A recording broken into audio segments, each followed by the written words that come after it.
Have you had a moment where someone told you that they didn't believe you could accomplish your dream? Welcome to the Parable Podcast. I'm your host, Danielle Zapchenk, and right now you're going to meet Dr. Karen Hurula share about holistic living and the importance of reflection. If I'm going through my life just bumbling through the details of what I've got to do every day and not reflecting on anything, I'm not going to see where God's trying to get my attention. I'm not going to see the places where I'm maybe dropping the ball on some responsibilities that God's put before me. Here's my conversation with Dr. Karen Hurula.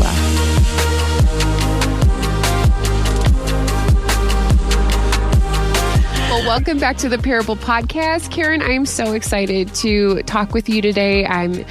We just got to know each other a little bit over the last couple of months. So Karen, welcome to the podcast. Thank you so much. I'm excited to be here. Karen, why don't you tell us a little bit about what you do day to day, what you are passionate about? So I'm a psychologist and I work at Wheaton College. I'm the director of the counseling center here for Wheaton College students.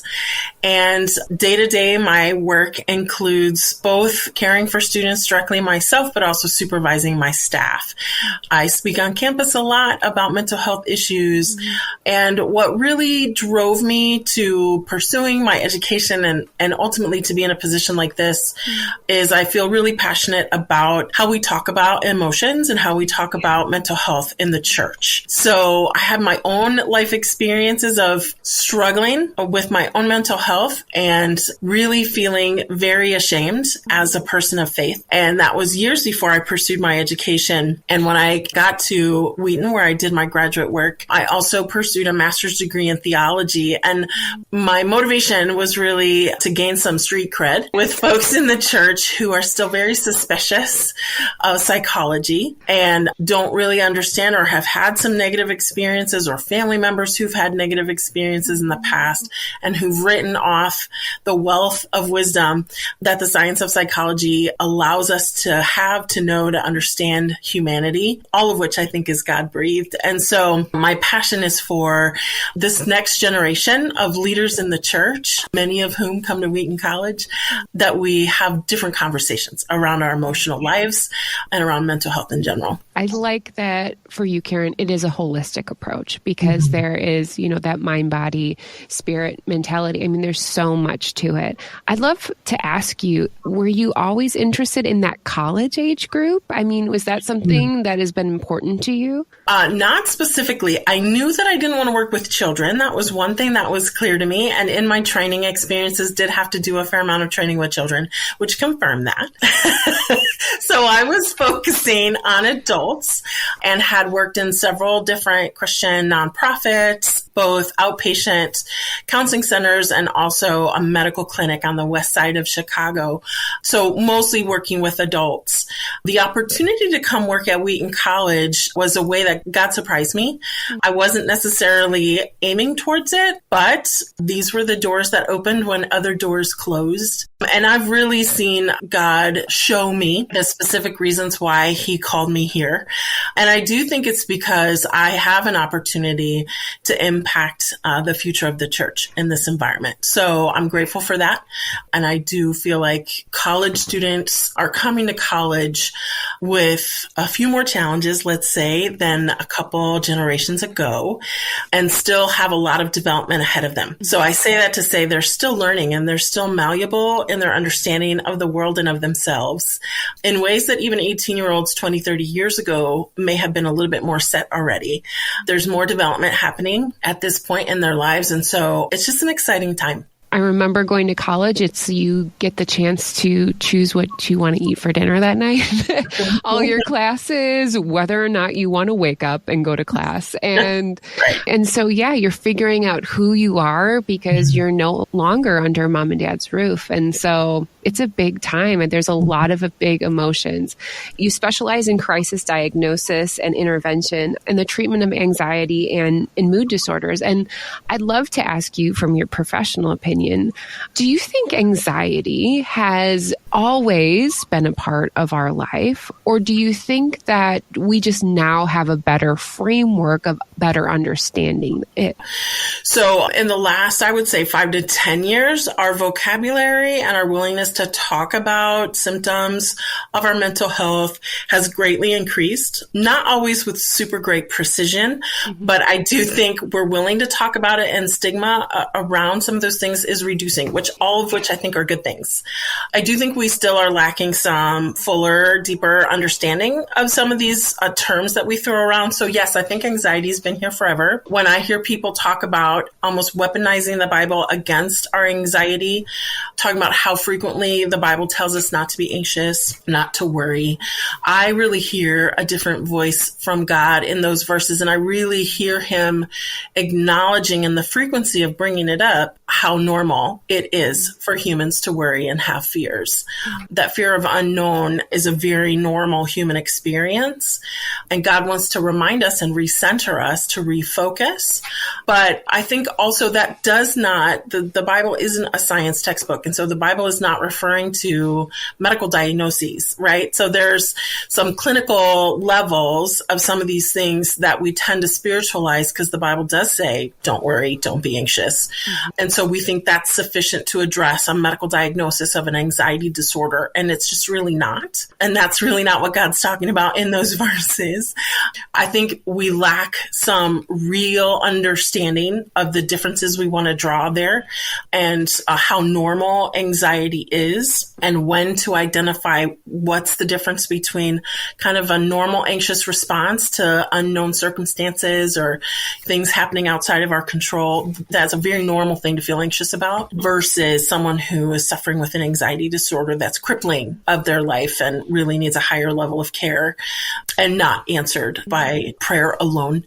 Yeah, I do think it's not that it's more. I do think we're talking about it more, but I think it's a very normal experience for humans to be anxious. I'm grateful too that some of those doorways have been open within the church and just in general, like even we have two kids, a 10-year-old and a 13-year-old, and there is so much talk about emotions and how they're feeling just within their school. And I think that is so beneficial. I'm assuming you have used the feeling wheel before. Yes. Okay. Yes.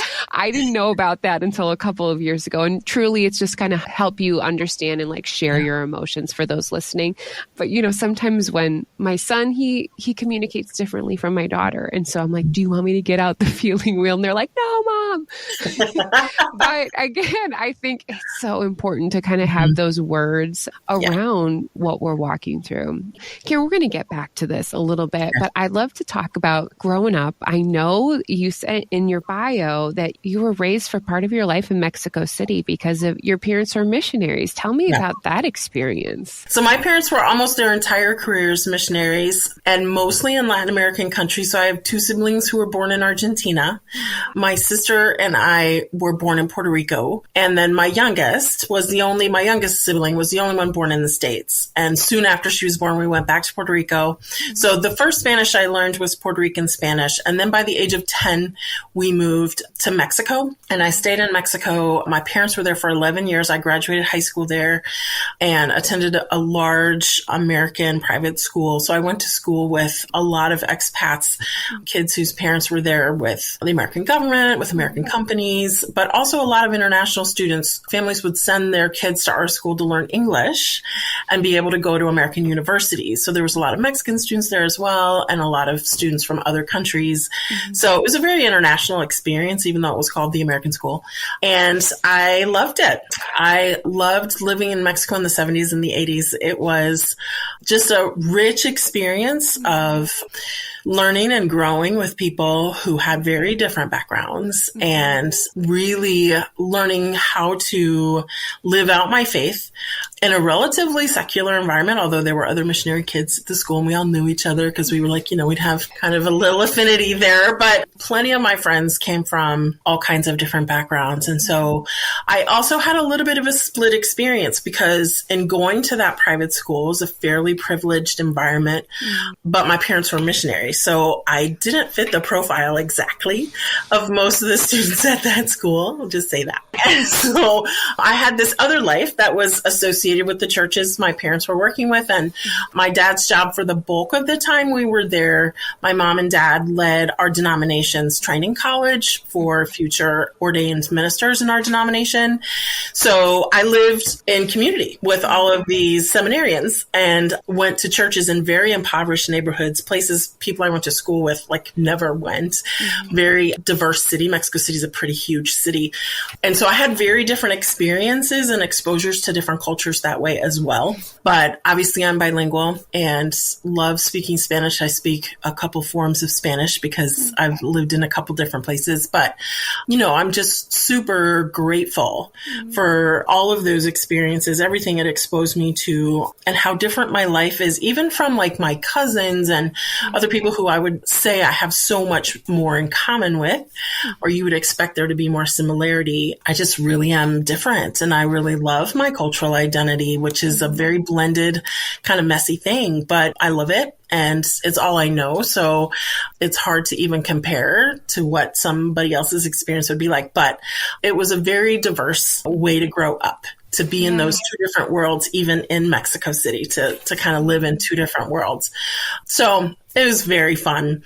And Mexico is a very different place than it is today. But I really appreciate my parents' faithfulness and the fact that they were called to be missionaries in a place where we could live with them and be with them and live at home and not be in a boarding school. A lot of missionary kids experience, you know, their parents being missionaries very differently than I did. So I can only speak from my own experience, but I loved it. From that, did you feel a call ever to be a missionary, or how did that work for you? Because some people are like, oh, I see my parents do that. You felt like you had a great experience, or how did God, you know, switch that mindset for you into psychology? So that's a very interesting part of my story. So when I was in high school, I was not a very high achieving student. And I wasn't sure what on earth I could do, just looking at my grades and kind of looking at my high school accomplishments. I did pretty well socially. I was a varsity cheerleader. I was on yearbook staff. I had other priorities. did not come across in my grades. And my senior year of high school, I was taking a high school psychology class. It was AP Psych. It was the first time I studied any subject of anything that was like, the sky opened up, Jesus came down on a dove and said, Karen, you're supposed to be a psychologist. Like, it was just like that plain to me. And I went to talk to my high school guidance counselor about it. I'm like, I want to be a psychologist. And she was like, oh, Karen, you can't be a psychologist. You don't have the grades for that. Like, you'll never make it. Wow. And so I had already felt like God wanted me in a ministry setting. So I was thinking, I'll do pastoral counseling, but I'll get this psychology degree to help me be a better pastoral counselor. So I was already thinking kind of along those lines, not necessarily as a missionary, but I wasn't opposed to it either. But then I was told I wasn't smart enough to be a psychologist. So I struggled with what to do. And at 18, with my parents still living overseas, I couldn't live there anymore. Oh. I only had a visa to live there as my dad's dependent till the age of 18 or graduating high school. So I had to return to the States. So I found some friends and moved in with some friends and started working full time and didn't go to college. And so, you know, that was always a heartbreak for me that I just, you know, wrestled with, because I thought this guidance counselor told me I wasn't smart enough, but then also I only applied to one college and I didn't get in. So I took that as evidence that she was right. So I stopped really pursuing college. I tried to go to night school in a local community college just to see if I could eke out a degree that way. Ultimately, I decided to go to my denomination's seminary at age 20. So it's a non-postgraduate training environment. Mm-hmm. And so I didn't have to have a college degree to go there. And I'm like, well, I'm not smart enough for a college degree anyway, so I'll just go to this training program and then I'll be ordained and I'll just counsel people, you know, like as their pastor, because pastors get to counsel. I just won't be doing it with any level of education. So that was my plan. All really motivated to be a psychologist. Like, really what I wanted to be was a psychologist. But I was going to like circumvent the system that was presented to me And so that's kind of the first Bible story comparison. I testify about this often because at the same time I was meeting my husband and we got engaged, and rules have changed and things are different. But back in the day, you could not be engaged to somebody who wasn't also going to be a minister, like wasn't already in the training college or already ordained. And my husband was not. So I got kicked out. Okay. I got kicked out. Being engaged. I'm a mess. So like, this is not looking to be a very straight path to anything. I don't regret marrying my husband at all. And like, that was the right thing to do. But I had to be kicked out of college. I would have stayed on that track if I had not gotten kicked out. And I really describe that as an Abraham and Isaac moment for me, where I had grown up as a pastor's kid and a missionary's kid, kind of under the idea that that's always the right thing to do. Right? Yeah. Going and getting ordained is always the right thing for you to do. And so walking away from that was unthinkable to me. Getting kicked out was embarrassing, but at least I didn't walk away. I didn't quit. They kicked me out. But I really saw and continue to see that as God's way of saying, thank you for your willingness, but no, that's not what I called you to do. Like, I appreciate your all in attitude, but I'm not going to ask that of you. And so that was my Abraham and Isaac. I got kicked out of training, and it was fine. It was painful at first, but over time I realized this was really the right thing. But I was still not going to college and becoming a psychologist. We started our family, and, you know, it wasn't until my youngest was born that I was like, okay, I'm not having any more of these. Like, I'm done with that. And if I start college now, like, I'm running out of time. She was born when I was 34. If I go to college now, I'll finish a master's degree when she's 6 and going into first grade. Like, it'll take me 6 years to do undergrad and a master's degree. And then she'll be in school full time. And that's when I can enter the workforce. So I just had to overcome a lot of voices in my head. I enrolled in my local community college night school adults program and just started going to night school one night a week while I still had a nursing baby. And I'm doing homework in between her naps during the day. My older 2 were in school full time, but I still had this baby at home. And the night before my very first college class at the community college, which was like how to be a student 101, like, I'm sitting up in bed saying to my husband, I don't think I can do this. Like, I don't think I can do this. Like, what am I doing? Like, everyone's told me I can't do this. Why am I doing this? Just full of doubt and insecurity. But I was a very successful college student at 34. I was a very different person than I was when I was in high school. And so that's kind of how the journey started. That is a whole book in itself, Karen. I think that is, you know, there are like certain things people share with us, whether or not they even mean it to mean anything in our life. But there are these certain sentences that we're like, well, you're not good enough, or that you're never going to accomplish that, or you're not smart enough for that. And that will carry its weight with us the rest of our life. There are certain things for myself, even like I'll tell my husband, he's like, where are you hearing that from? And I'm like, well, if we bring it all back, we go back to that one time. Yeah. So I think that resonates. While my parents were never missionaries in Mexico, it resonates heavily with me because sometimes it's a whirlwind tour of where God really eventually wants you to end up. So thank you for that. Let's go right into, I'm assuming you have yet more stories, Karen, right? Okay. All right. Well, why don't you... The whole interview, I'm done. I have no more. I'd love for you to share your parable story, because I'm sure that this is really going to connect really lovely as well. So, Karen, why don't you go ahead and share your story with us today?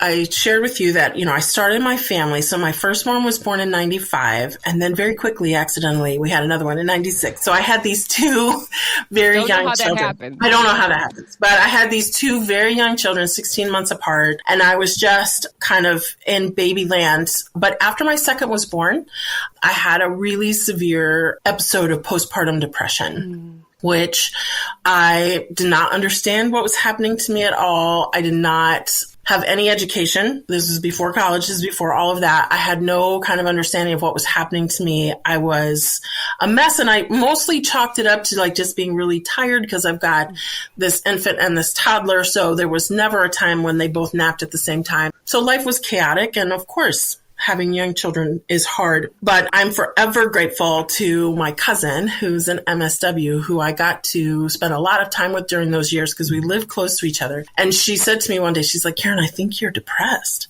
And I was like, what? Like, what are you talking about? I'm just young mother tired. And I knew she was educated and I knew she knew, you know, and so it was hard to hear, but one of the most loving things anyone's ever done for me. But in my understanding of the world, if you were a Christian, you tried to avoid therapy as much as possible and you prayed about it. You definitely didn't take medication. I don't even know where I got the idea, but I kind of knew that this over-the-counter supplement called St. John's wort is some kind of something that's supposed to help you if you have depression feelings. So I took that, but that was just a supplement. So you didn't need to talk to a doctor about that. So I was okay with that.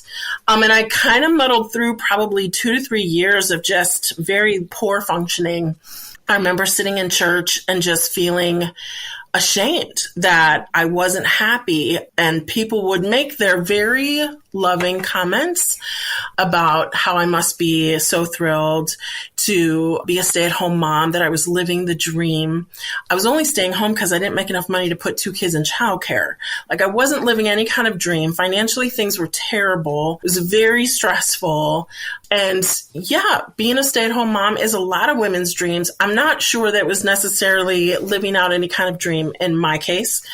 And I had no words to respond to that. Like, what am I supposed to say? No, I'm not happy that I'm raising my kids. Like, everything was hard about that season. And I still, as much as I was suffering, didn't ever get professional help for that. St. John's wort was as far as I would go. But over the course of a couple years, I got better enough that I was relatively decently functioning. I started a Tupperware career. I was a very successful Tupperware lady for a minute in there. And that got me out around adults and a little bit of money in my pocket. And for a while, I drove a free car. It was a gift. Honestly, it was a gift that kind of got me out of a lot of just that period of time. And I'm grateful for it. I'm really, really grateful for it. But I learned that I have some skills. So what Tupperware did for me, I learned that I have some skills, and it was possible for me to envision doing something with my life, but with my skills. And not that I'm at all embarrassed that I ever sold Tupperware, but I really can do more than sell plastic. So like, it absolutely was a gift for me to see myself successful at something after feeling like a failure and being kicked out of things and being told I wasn't smart enough to show up in something like Tupperware and be really successful. God used that to speak to me. Then 9/11 happened. And when 9/11 happened, I started to experience anxiety like I had never known before. And I started to be very afraid to leave my house. I started to have very paranoid thoughts about being in public. And it was hard for me to function. And it was affecting my relationship with my husband. And ultimately, I was willing to go to therapy for my marriage, more so than I was just for myself. But so my husband and I started some marital counseling at that time and did some individual work at the same time. And I started some medications. And even in that process, I remember very clearly walking down the hallway of this counseling center, following my counselor to her office, the whole time thinking, this was supposed to be me. This was supposed to be me. I'm supposed to be the one in these offices offering this type of help. And so it was really jarring because I was not in a great place at that time, but it still felt like a glimmer of hope. It still felt like maybe God hadn't given up on that if I would still have that thought after so many years of disappointment. And so, you know, I really saw God use Tupperware to kind of show me that I have potential. And then therapy to remind me like, hello, Karen, this is what I called you to do. And so him being willing to bring me back around to that. Within 2 years, I had my third child. And then that's when I determined, like, if I don't go to college now, this is never going to happen. I'm 34 years old. And college is going to take a lot of time. And so it just really felt like a lot of those years were like wandering in the desert and walking around in circles. My husband had some periods during that time when he was very engaged in building a career that he was happy about, and sometimes that he wasn't. And for the history of our marriage, we have not always both been where we wanted to be. Let's just say we've sometimes taken turns. And so he was not loving his life at that time, and an opportunity to re-enter ministry came for him. And so with him in ministry, we had some more flexibility of time, and I was able to go to night school, and we could juggle our children responsibilities and everything else. And so again, I just see how God was like, okay, we're going to circle back around to this, and we're going to get you there. You know, we're going to circle back around this other challenge, and we're going to overcome that, and we're still going to get you there. And so to me, that was kind of God's way of showing me that he could speak to me through the rarest of things. Mm-hmm. And it wasn't, you know, like the stones crying out, but sometimes it felt like it really did come from just the strangest of epiphanies and circumstances aligning. But God was just very, very faithful, very, very faithful to bring me back around to what I knew I was called to do when I was 18 years old. And he never gave up on that.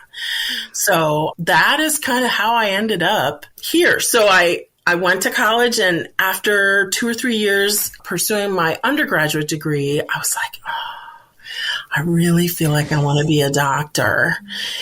I'm grateful God didn't give me that on the day before the first night of How to College 101, because that would have been overwhelming. But he waited till I was, a couple steps in. And then he's like, actually, I don't want you to get a master's degree. I want you to get your doctorate. And so I was like having conversations with my husband, like, this is a lot more money. This is a lot more time. This is a lot more, you've got to be on board, because this is going to require a lot of support, of which I can't even imagine yet. I'm just assuming. And it was a safe assumption. It did take a lot of support from my husband to make it possible. But when I approached Wheaton College to talk to the admissions folks about the different programs I was looking at, I didn't even put the doctoral stuff like on the little online form I had filled out. I was like, yeah, just the master's program, so then I get to the woman's office and I'm like, actually, and I'm like whispering, I'm like, actually, I think I want to know more about the doctoral program, but I'm afraid to say it out loud. Like, she was very kind. And I did ultimately get into the doctoral program. So I went straight from undergrad into the doctoral program here at Wheaton. And then I'm like, and actually, I want to do this other master's degree at the same time. So I did them concurrently. So that's how I got here. Well, again, it goes back to, when you shared your story earlier about, that you really didn't have the passion in school to apply yourself, and how God is taking you through different seasons of your life that you're like, no, this matters. And yes, I will do my master's and doctorate at the same time while with children. I just think that's so cool that he gave you that tenacity, but he knew where he needed to bring you in order to do that. So, I think that it's a beautiful, beautiful story. I learned when I was being trained to diagnose ADHD that I have ADHD, which was never diagnosed, which was why I was such an underperforming student. And after I recognized the signs in myself, I recognized them in my dad and in my son. And none of us had ever received a formal diagnosis, but I'm like, we are all of these things. And we have struggled with all of these things. So it's it was a great validation for me of my underperformance and my dad's as well. Just knowing we had challenges that weren't identified, and we could have probably been more successful with the right supports and the right understanding of those things. But I didn't learn about that until I was in graduate school. There's so many things, like kind of going back to when you said you never heard about postpartum depression, and your cousin had came to you and said, Karen, I think you are depressed. I appreciate what you said. Like, it does feel like very shameful, or because, again, we don't have either the language or we think it's kind of taboo. It seems like, well, then what's wrong with me? Like, why did God make me broken? Can you talk to me a little bit about those feelings and what you felt initially in that moment? It felt really scary. Honestly, it felt really scary because I did expect to be happy. My baby was a happy baby. You know, I had easy pregnancies and deliveries. Like I had no like overt reason where you could say like you deserve to be unhappy right now. You know, and that's another thing I didn't understand about depression. We often think that it has to be tied to negative circumstances. There has to be a reason like we can point to and say, this is why I'm feeling sad. And so because my circumstances looked to everyone else and mostly to me, like I should be happy, I should be living the dream, I should be whatever, that I didn't deserve to feel sad, that what was wrong with me, like why on earth can't you just be happy already? You know, after my son was born, I didn't love going back to work and putting him in childcare, but with one child, we could afford to do that. And we still made a little bit of money. I knew the financial pressure would be significant to not work at all, except to have a toddler and an infant in childcare at that time with what I was making with a high school education. I would have had somewhere between $75 and $100 left of my income each month to work full time. So I was only not working for that reason, not because I had, you know, some grand master plan that made this comfortable and easy. And so it felt very isolating. I also was the only stay-at-home mom that I knew. All my other friends who were also having kids had gone back to work. So I was very alone until I developed a better friendship with my cousin. And we did end up spending more time together because she's a little bit older than me, but she had kids similar ages to mine. And so we did end up spending more time together over time. But initially it was very isolating and it was very scary. And it just felt like there was no permission to talk about what I was actually experiencing. I just had to agree with everybody when they said, oh, you must be so happy and you're living the dream and all of those types of comments in church. And I'm like, no, I'm not. I'm miserable. And I can't tell you that because that's terrible. And, you know, like it just was so isolating. I don't know how else to describe it. It just felt like no one would understand me. So who would I talk about this with? You know, obviously, even in my own family, my mom, my mother-in-law, my sisters, my sister-in-law, you know, everybody's happy with a new baby, of course. And my kids are precious and I love them. But postpartum depression is terrible and it really does steal your joy. And I'm just grateful my kids turned out relatively okay, even though I was suffering the way I was suffering when my daughter was first born. You know, I wish I had known more and had been better equipped to address it and be willing to address it. I think my fear of it at that time and my fear of depression and all of those things in my Christian lenses kind of limited my willingness to pursue more help than I did.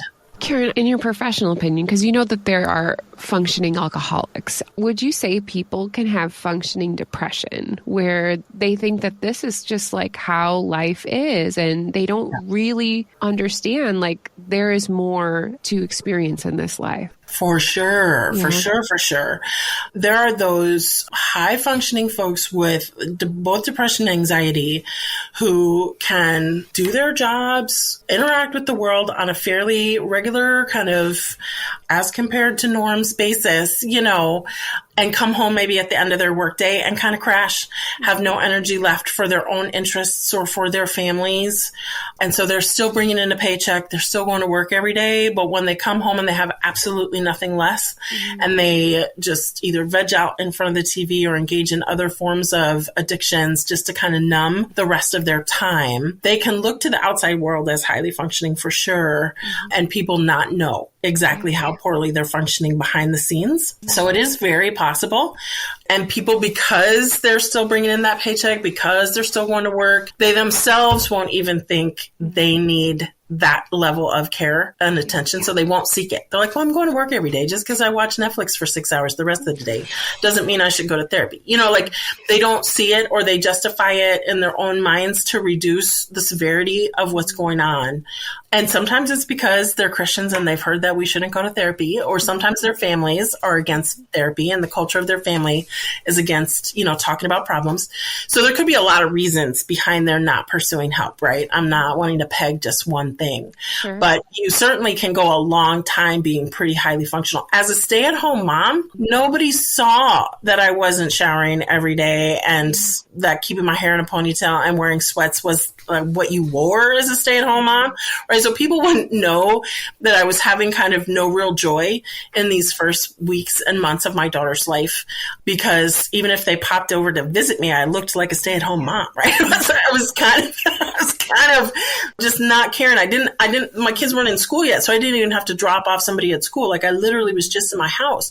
Nobody really saw how bad it got, and I could like pull myself together for Sunday and go to church and look like I had it all together like one day a week. And that's pretty much all people saw. So, Karen, as challenging and painful as that season was, did you see how God was able to utilize that later on in your career, and also just, maybe personally with family members, or just even now with these college students, that you can say, I've been there. I know exactly what you're feeling? Yeah.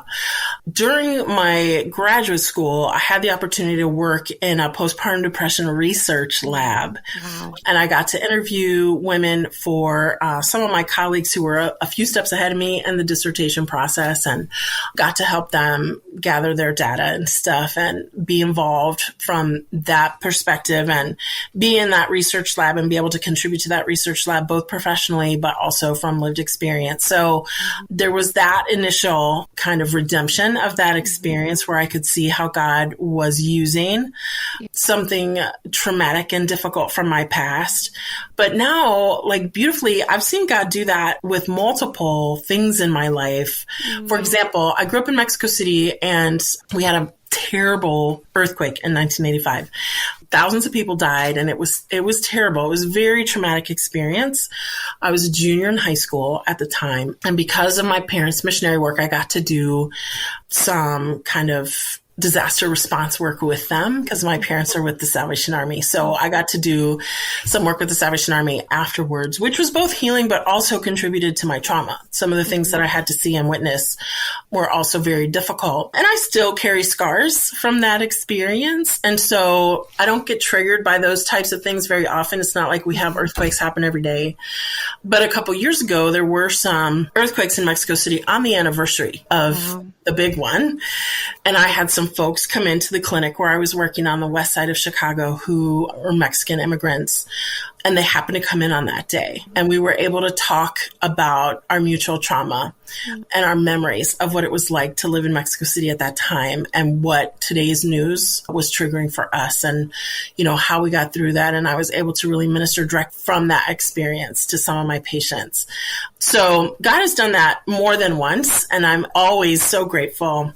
But I do see that God has a kind of an overarching redemption story for my experience with depression. Number one, because I have that lived experience. I know what it feels like to have that empty feeling and there being no good explanation for it. There's no reasonable, rational explanation for the joy being gone. Yeah.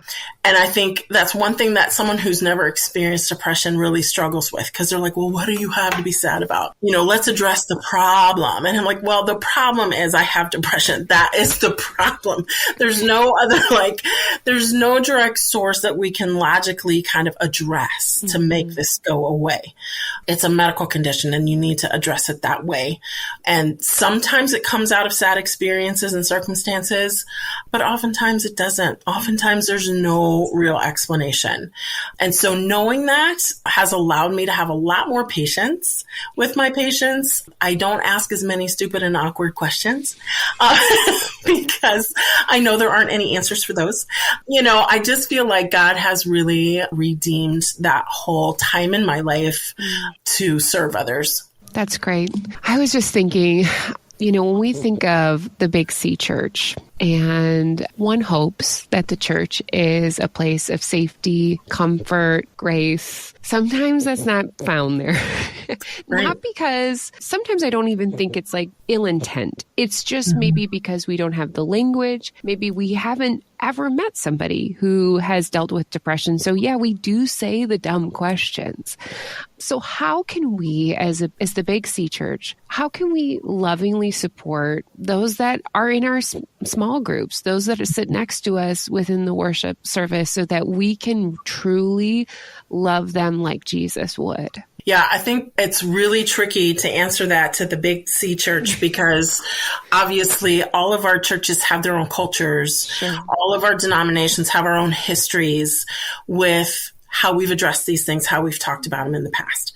So any blanket answer is going to fall short or maybe not feel like it super applies to every individual small C church. But in general, I think asking more questions, my thing is to approach with curiosity. When someone willingly shares something, whether it's in a one-on-one private conversation, whether it's in small group prayer concerns, wherever it comes up, if you really feel like you don't understand what your friend is sharing or you're confused about how they're reporting something in their life, rather than having a pat answer ready or rather than having the right scripture they need to hear because they probably already know it, to be willing to engage in a conversation and just say, you know what you shared, I actually haven't ever experienced before. I wonder if you'd be willing to tell me more about that because I really care about you.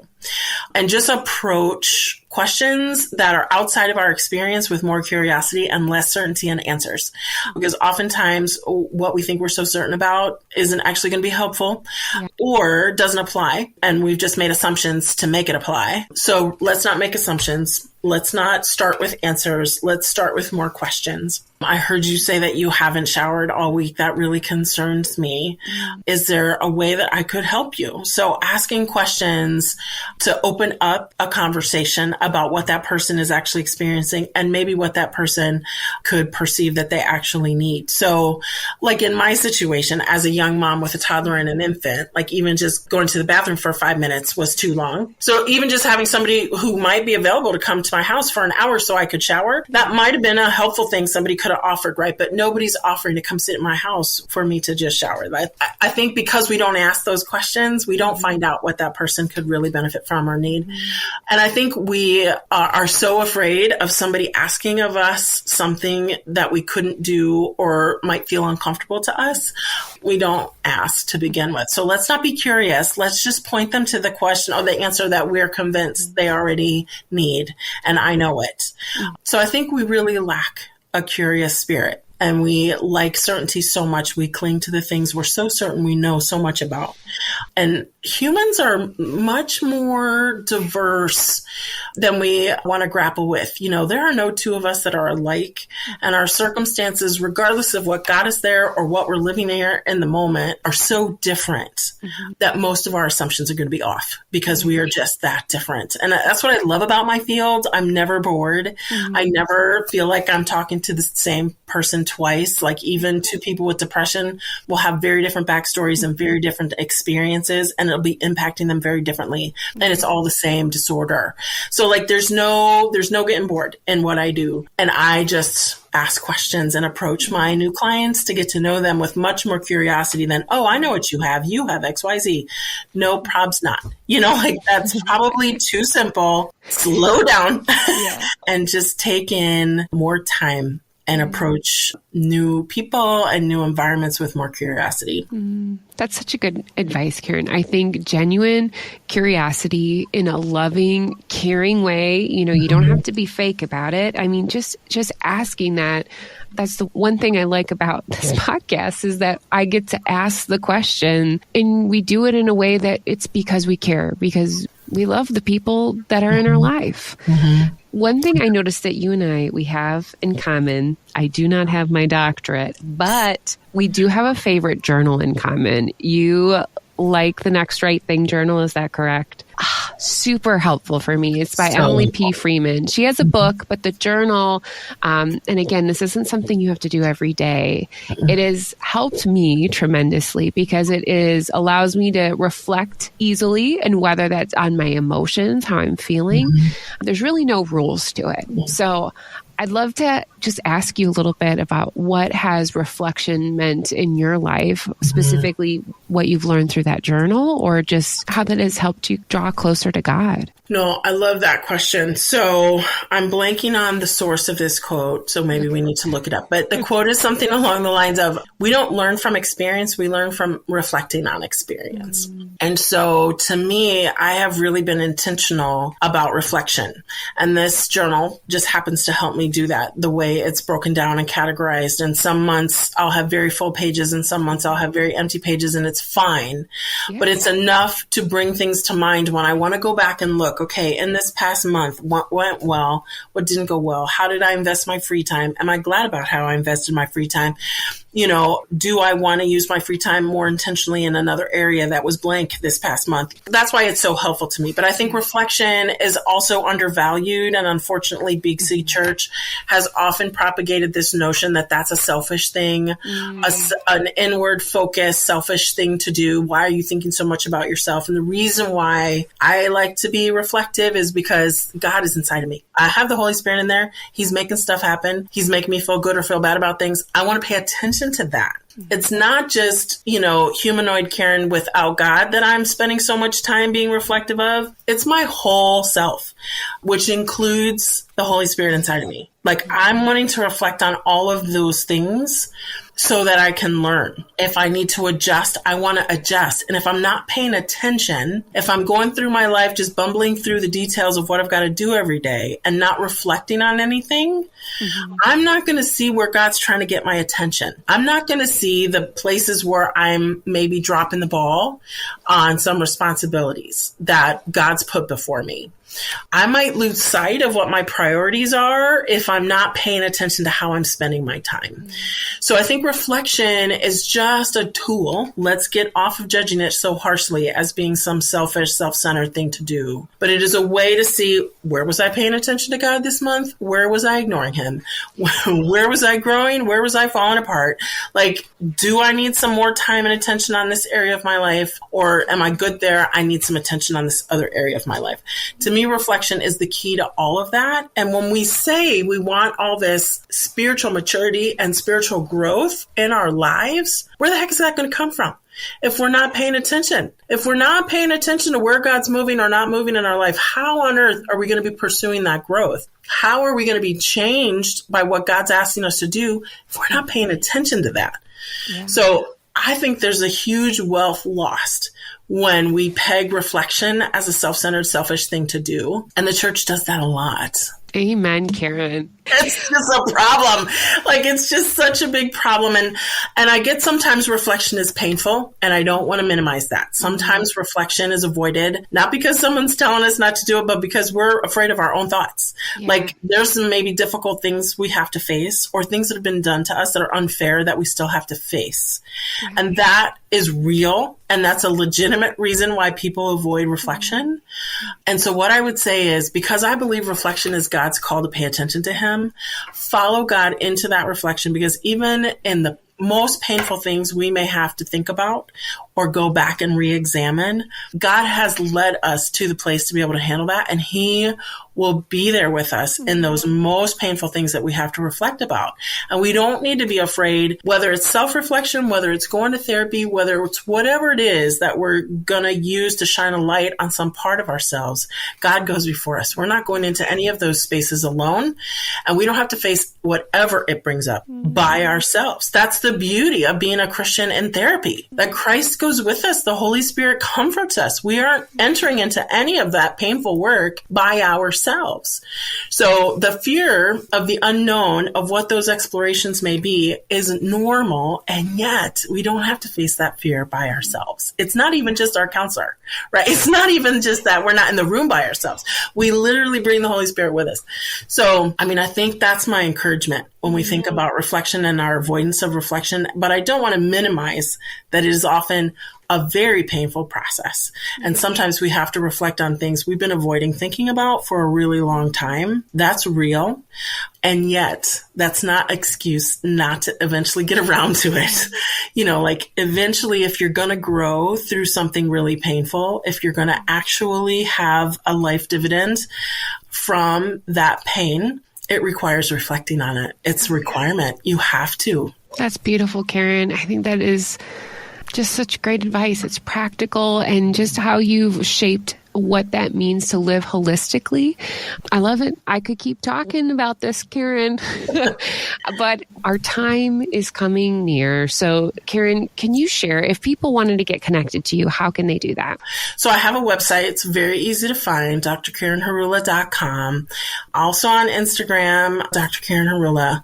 So I'm easy to find that way. And I am looking to broach my next challenge, which is to find an agent and hopefully write a book soon. Mm-hmm. So a lot of these things that I lecture about a lot and have spoken about and written about a little bit, I've been encouraged by a lot of people to write down in a book. So that's my next doctorate. It feels like the next big thing that God's asking me to do. So I will be probably talking about that more through my Instagram and my blog on my website. So I would love it for people to come follow me there and check out my updates there. I'm just wanting to be faithful to what God's calling me to do. Well, Dr. Karen Hurula, thank you so much for truly just sharing your story. Your journey has been beautiful to what you've just shared with us today. And Karen, you've done it. You're a doctorate. You're going to be a published author. I can feel it. I believe it. And I know God is continuing to work through you through everything that you do. So thank you so much for this today, Karen. Thanks so much. I really love this conversation with Dr. Karen. She had such great insight and very approachable as we think about mental health and how we deal with that in our own daily lives and in those that we love. To connect with Dr. Karen, simply visit DanielleZapchenk.com for details. And here are 2 reflection questions from our time with Karen today.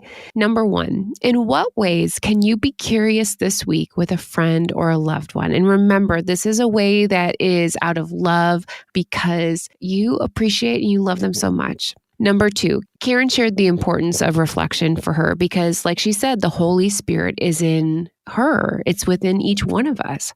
So I'd love for you to take a moment for you to reflect on your day, or maybe if this is early morning, maybe yesterday, and see where God was in your life, or maybe how you chose to play God in your own life. Plus, I will also put a note about the journal we mentioned today in the show notes. One easy way you could support the Parable Podcast is simply by sharing it with a friend. If you could pass on this episode today, that would really help people find out about these amazing parable stories. And thank you to my technical producer of a husband, Eric, for his top-notch editing skills.